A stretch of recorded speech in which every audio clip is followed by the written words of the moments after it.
Good morning, everyone, and welcome to the Winnipeg Jets media availabilities for Friday, June 11th. We're joined first by Jets head coach Paul Maurice. Anyone with questions for Paul, use the raise hand function now and we'll get started. And we'll get going with Ken Wiebe from Sportsnet. Go ahead, Weber. Thanks, Greg. Good morning, Paul. The core group expressed a pretty strong desire in their belief in themselves. What's going to take for this group to take the next step? I think the last step was critical. Taking all of the steps, and then we'll talk about that next step in a minute. We've got a good, strong coming of age core. There's still some work to do for sure. Ken, I think this is the first group of guys that we've had that were kind of completely committed to Winnipeg, to the Jets. That's like an important step. We had really young team, kind of young players are trying to find, where they fit in the NHL, where are they being maximized. They ask themselves those questions, and then they hit an age, and I felt they hit that this year where they started asking, what can I do to help us win? So that's the first step. And then the next step is interesting because the next step gets you into the middle part of the playoffs, right? You get to the 8. And that's where we are now with the group that we had in the situation that we faced. That's where we got to, and a lot of really good things had to happen for us to get there. The next stage is, I guess, feeling like you would be if you were Colorado, or you're one of those teams that the media picks. And the general idea is, okay, these guys are in their prime now. I don't think we were quite there this year. I don't think that was the sense going in, but you're going to get a little stronger in all areas. You'll get a little more mature in all areas. And then you start, I guess, being thought of as one of those teams. I think we are pretty darn close to that. I think getting into the middle of the pack in the playoffs, and then you get that whole anything that can happen idea. But you also see how incredibly challenging it is with the teams that got beat this round. It's a grinder. It's tough. But I think we're moving to that. Maybe closer to it now than we have been at any time. We'll go back to Ken Wiebe for a follow-up. Go ahead, Weber. Paul, you used the golf analogy a couple of years ago about not needing to change your grip. Do you still feel that way, or are there some swing changes in the offing? Oh, yeah. I mean, I think there has to be adjustments in the way we view the game, but that changes with your group.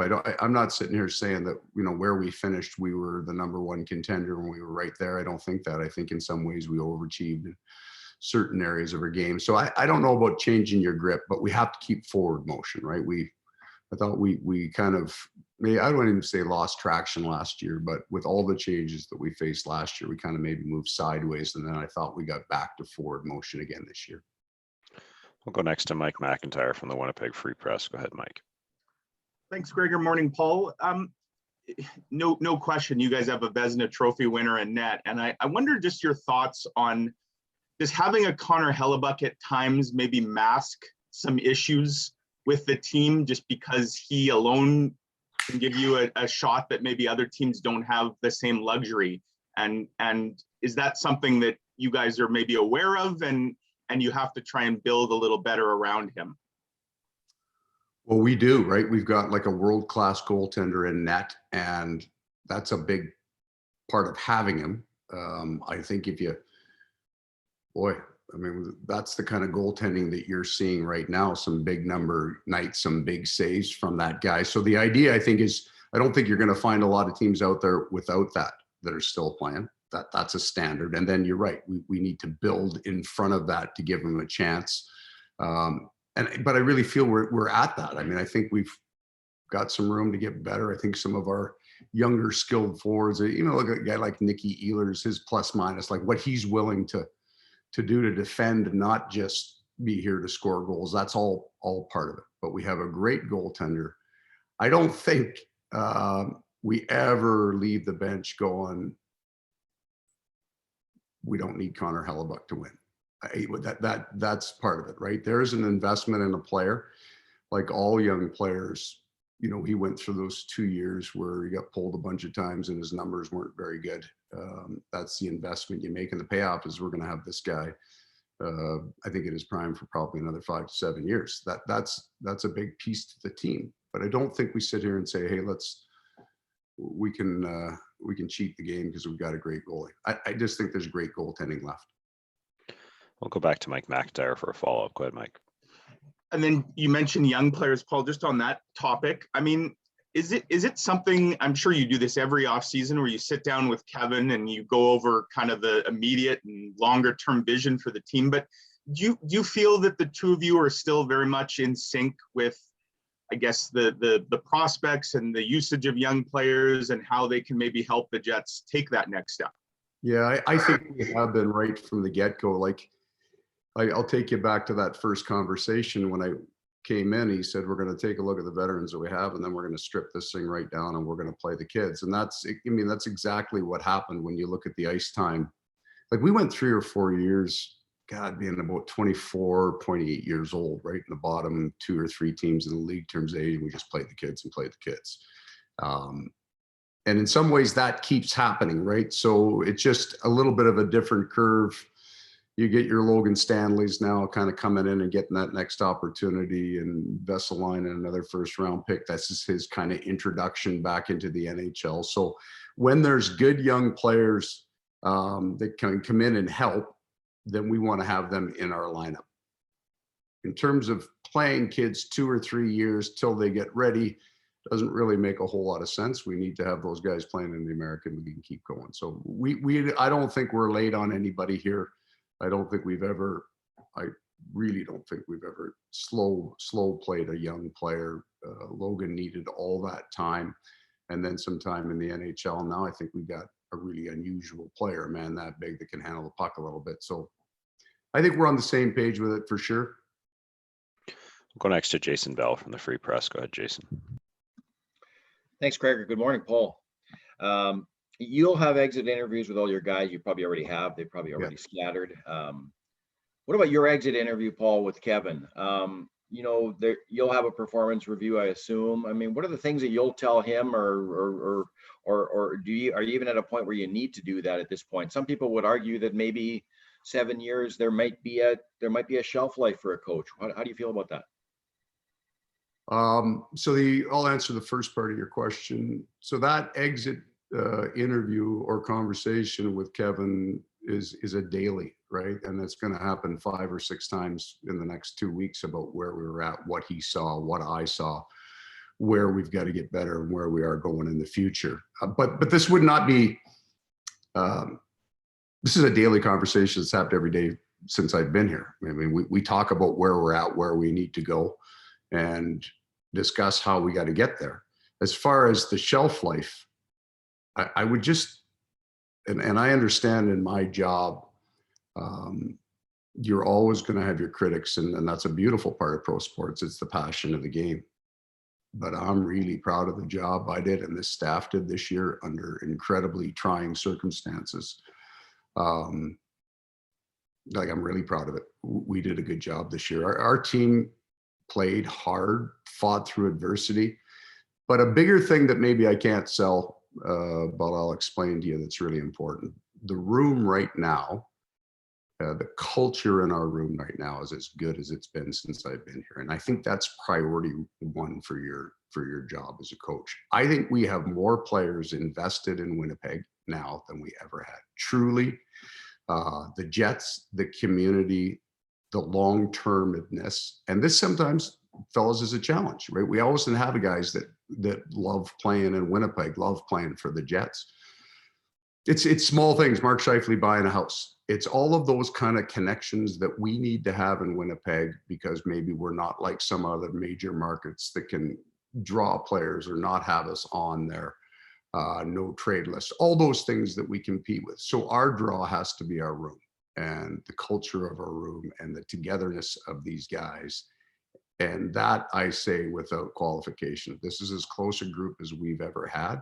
And the culture of our room right now is as strong as it's ever been. And the coaches are, in fact, a part of that. We'll go next to Kelly Moore from 680 CGOB. Go ahead, Kelly. Thank you, Gregor. Good morning, Paul. As we've seen, it takes a lot of patience and a lot of years to develop and build a core.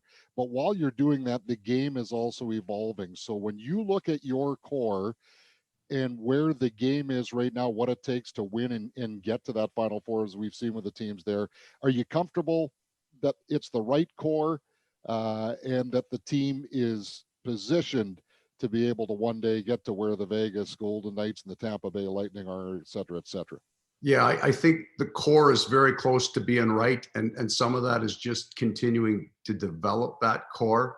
The pieces around the core are probably the place that we'll try to do the most work on it, but we're strong at center. We're strong in goal. We've got some shooters on the wings that can do some things. We've got a bit of bite in our lineup, not a tremendous amount, but some. So I think the core is right. It's very, very hard to get a core that you like. And, you know, Kelly, I look at the other 8 teams, and they're probably all going to say the exact same thing. The core is right. And your core has to be right to even get to that point. And there's going to be 6, maybe 5 or 6 of the 8 that didn't get through the first round that are saying their core is right. It's a hard thing to get a group of guys like we've got together. You pay years of a price to get to that point, but it's there. It's there, and I think it'll keep getting better. And we're gonna, like all of these teams, Colorado, you think, you know, mostly that's right there on the doorstep. They're gonna look around at kind of that periphery support around their core to get them over the hump. We'll go back to Kelly Moore for a follow-up. Go ahead, Kelly. So, Paul, if memory serves correct, some of the supporting moves you made were specific to this year and the situation we're going to be in. Will you view that differently now that you're going back to the Central Division? Will that look a little bit different in terms of that supporting cast? Yeah, I don't know how much that part changes. The first question always will be, what do we have available to us right now that can come in and contribute, not just hold water? What do we have in terms of young players that we can get to contribute? And then what are our needs and the holes that we need to fill, or the areas that we can upgrade? And then that part's actually easy, Kelly. You can sort that out very quickly. The question is, what can you do to acquire that? And what is the cost of acquiring? That's the far bigger challenge. How do you make those areas where you know you got to get better? How do you make those better? So that's the bigger challenge. Go next to Sarah Lesky from TSN. Go ahead, Sarah. Thanks, Gregor. Hi, Paul. I'm just wondering, I mean, you obviously had the exit interviews this week as well, but what has this week been like for you? I mean, how much time have you spent looking back on that series against Montreal? Are you the type that thinks, you know, oh, if I had done this, do you play out different scenarios in your mind, or do you close the book on it pretty quickly? You know, I usually take 3 or 4 days and you don't have a control of your brain, so you're going back for it, but try not to go too deep into it, and then you'll go back and you'll go straight through it, right? Get back and you'll watch those games and you'll go through every step of areas. And normally I don't think about it, but my phone was ringing real early this morning from Pete DeBoer, who's playing Montreal, and we spent a couple hours talking about what his team has just done and what he's going to face with Montreal. So I think more importantly, I'll go back and start from the very beginning, from the first meeting at training camp to all of it straight through. And as I've actually done that a bit over the last couple of days, I'm just reminded about how incredibly extreme it all was, right? You start looking at your schedule, and you first team in 40 years that ran that road schedule and did pretty well with it. You've got your 7-game stretch where you lose, how you came out of that. The Edmonton series feeling so strong and excited about it. You've got the night after the first game against Montreal going, ooh, hoping that Mark's back in your lineup sooner rather than later, trying to deal with that, hoping that Stas can come back in, how you're going to deal with DeMello's injury. So you start wobbling, and then you're always left with an incredible disappointment, just an incredibly sense of I don't even know how to describe it to you. When you put all of your time, your entire life into one thing, and it just disappears on a final buzzer. So you learn to take a few days before you really rehash it. But we'll go through that series very closely. Go back to Sarah Lesky from TSN. Go ahead, Sarah. And sticking with that idea of going back and reevaluating everything, you made a comment in one of your earlier comments today about how perhaps there were some areas in which your group overachieved this season. Can you give us an idea on where you think that may have been? I think being able to shut the 1-2 down guys in the National Hockey League is pretty darn impressive. And you've got a scratch and claw decor, right? So what we weren't running a bunch of Norris guys against them. We were a bunch of guys that had to work and give everything on every shift. The idea of covering ice easily against Connor McDavid has never happened. The cost of that to them mentally, that they were able to play to their prime plus in that series. I think that back end, I guess I said overachieved, but I don't really like that a word because humans are capable of an awful lot. I think they reached their capacity of capability in that series, and it was awesome to watch. And then, of course, you're left in the next series, and we struggled. So, but I do think in that series, when you can do what those guys did, and yes, back to an earlier question, Connor Hellebuyck is a huge part of that, Mike. I mean, that's a big part of all of it. But I really enjoyed just watching from the bench how that bench matured and cheered guys on and just supported and covered over when there was a mistake. That was a fun series from a coach's point of view. And I think that's where I got to this culture idea. And that also went into my exit meetings. That was the thing that I was left with when the players left, is these guys are all in here. And it was almost the first time I left my exit meetings where I didn't have 6 guys going, well, what about me? How come I didn't, I want to play more. What can I get? Where the meetings were the opposite, is, they love playing here. Great bunch of guys, love the room, love the game, love the year. One of my most fun years, all of those kind of things. Felt like I played my best hockey. I feel like I'm developing into my best player self. So in that part, I think we hit it out of the park. We'll go next to Scott Billick from the Winnipeg Sun. Go ahead, Scott. Thanks, Gregor, and hey, Paul. What is the identity of your team, or what do you want it to be, and what do you need to get to what that is? I think you could ask me a bigger question, possibly. It's a joke, man. Relax. Hang on. Let me get War and Peace out. You start there. I'll start my answer, and I bet you finish first. So what I want on any team that I've had is I want them to play like a team. So you asked me a very general question, so I understand that sounds like a cliche, but I want that bench to be together. I want them to fight together. I want them to adhere to a certain style of game that they will all understandably look slightly different in their skill set.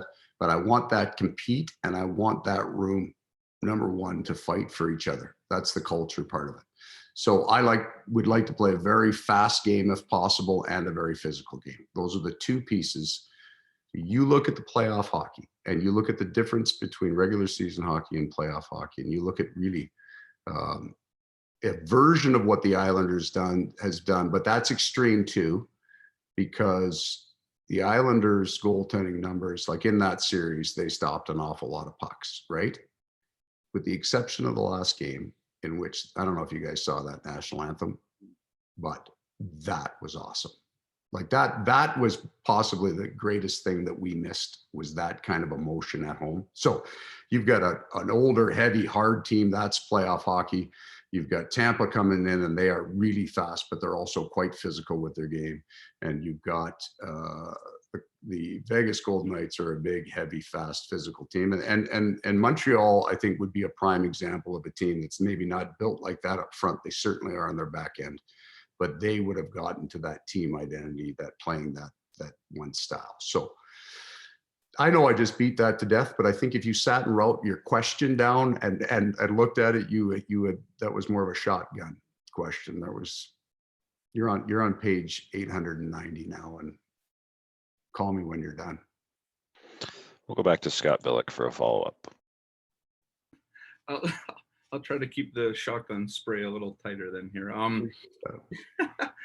What would you say to the people then that think that, kind of Connor Hellebuyck is the reason why, you are where you are. And if he wasn't there, and this is kind of on Mike's kind of question, maybe a little piggybacking off of it, but there's a group of people out there that would suggest that if you didn't have Connor Hellebuyck, you guys wouldn't be a playoff team for the last couple of years. And what do perhaps we that's do? true, but sorry. What do we do with that money then? Right. Yeah. I mean, it's a good question. I'm just, I miss you. The cameras move around and I guess I'm curious to know just. Are you just suggesting we don't trade him? Because he's on our team now. So Yeah. we're not sitting here, let's take the summer off because we got Connor Hellebuyck. And in all of these great goaltenders, go back, like look at the Pittsburgh's 2 Stanley Cups, right? And you say, yeah, well, they had these amazing teams. They had Crosby, they had Malkin. Look at the games, the goaltending, and it was 2 of them absolutely stood on their heads, right? That's the key piece. They've all got great, great goaltending. We, in the last 2 years, have been thin on our blue line. That's just a fact.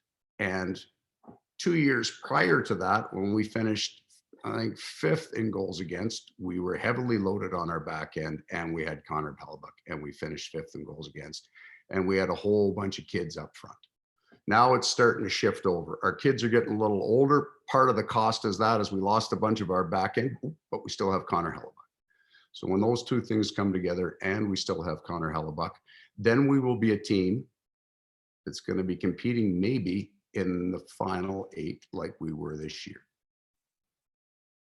We're a pretty good team. We've got some places that we got to get better at. Making the playoffs, winning the first round cannot possibly be viewed as a negative in Winnipeg, because then your standard's so skewed, you are never coming to the rink happy.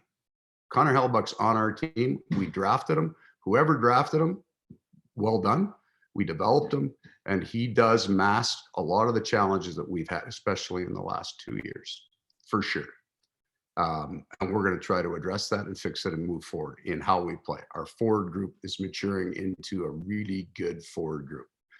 Our back end has to catch up to kind of our goaltending, but not everybody has all the pieces all the time. So we're in that process of building that. We'll go next to Ted Wyman from the Sun. Go ahead, Ted. Thanks, Gregor. Morning, Paul.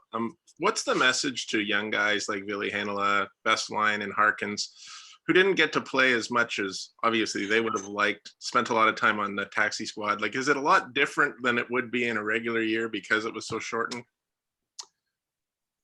Well, shortened, and we had to have certain players here. Like, we had to have a taxi squad. You weren't not allowed. And on your taxi squad at certain points in time, and because we didn't have a road game in our province, we couldn't bring people in and out. So our taxi squad had to be a little different than other teams. We had to keep some good young players there at every time, so that if we lost players, we could actually have enough players in the lineup. So we had a different dynamic with that. The message to the year-end message to Christian Vesalainen was like absolutely fantastic. The change in him, his body, his work ethic, his play from 1 year shocked me. And he earns all of it, right? Like, he came back a completely different young man.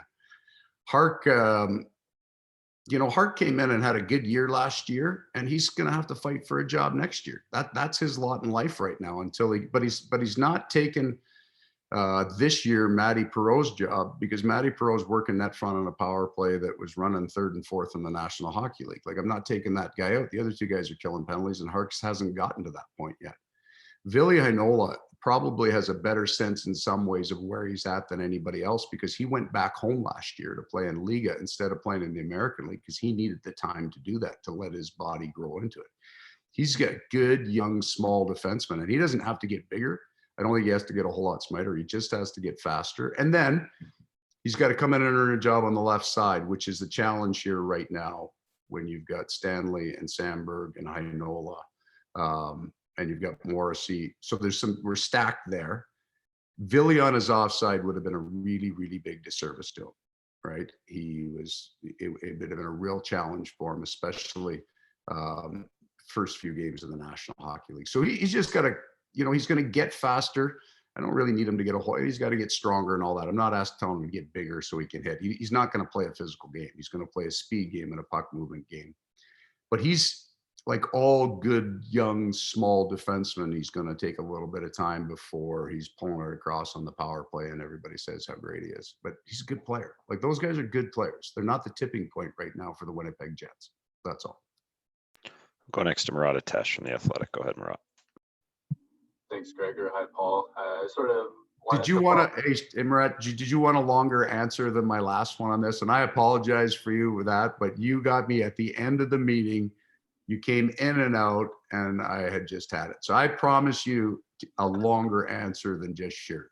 And I apologize for it, but coaches get grumpy sometimes. You know, it's funny. I was going to start by apologizing for the timing, suggesting that maybe today was a better day for that type of question anyhow. That question was only slightly longer than Scott's, I think. What's that book, Memory of Things Past, Times Past? What's that? It's about 32,000 pages or something. Thanks, Paul. Maybe Jean-Paul Sartre book. I can't remember that. I think your question in Montreal was more akin to that book than War and Peace. Okay, go ahead. Sorry. I'll aim for more concision. I go back to that taxi squad concept, and I mean, you mentioned the geography trouble of having teams in different places and the rules like that. I guess that threw some wrenches into things. I just remember at the beginning of the season, the message was that, you know, people aren't going to spend an exceptional amount of time there. Yeah. Heinola gets into a month or more where he doesn't play a game.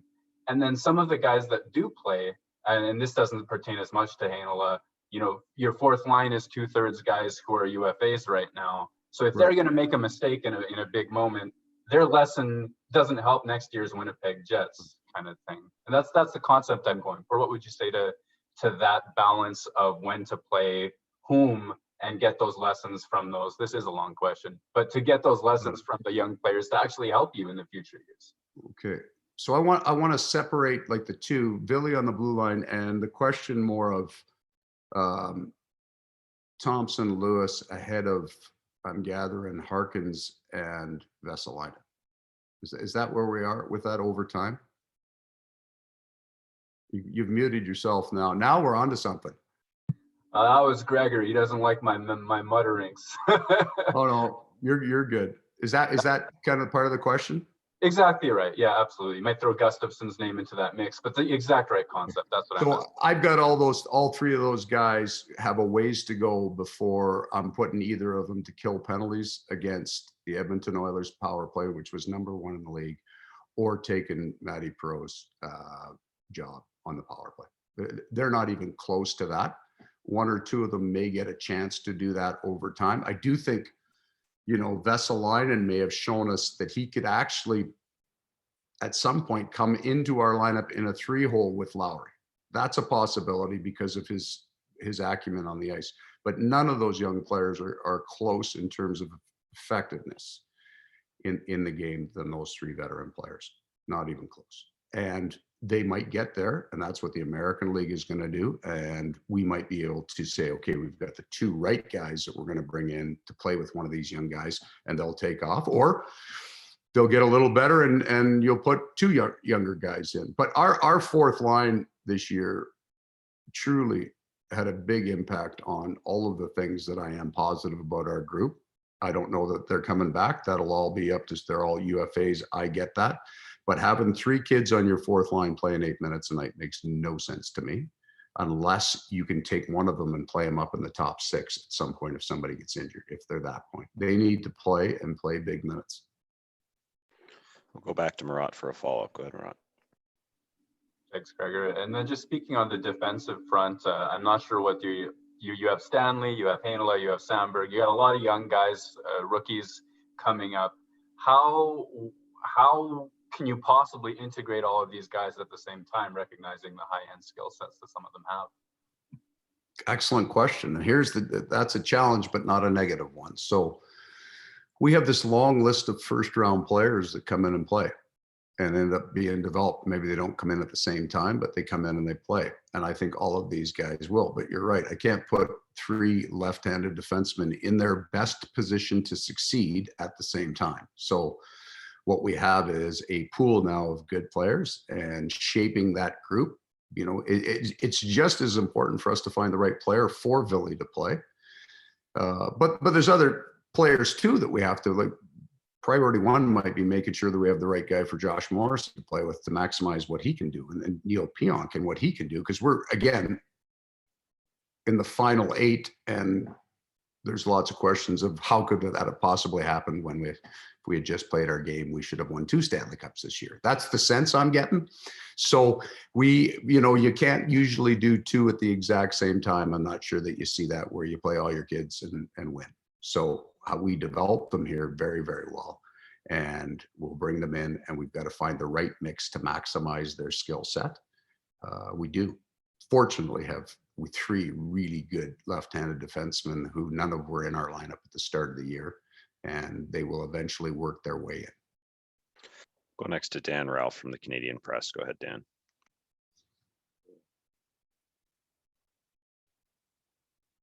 Good morning, Paul. Thank you as always for your time. I'm wondering what sort of challenges this year presented to you as a head coach, given the fact that you had COVID to deal with, no fans in the stands. How did your guys sort of have to motivate themselves day in and day out?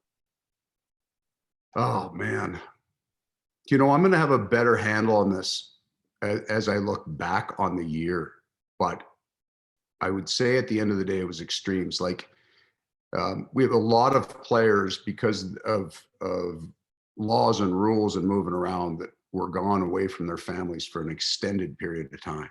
And that's a challenge for any of us, right? And then they're not having fans in the buildings, I think, really affected the emotional level. Like, it's a hard thing to do.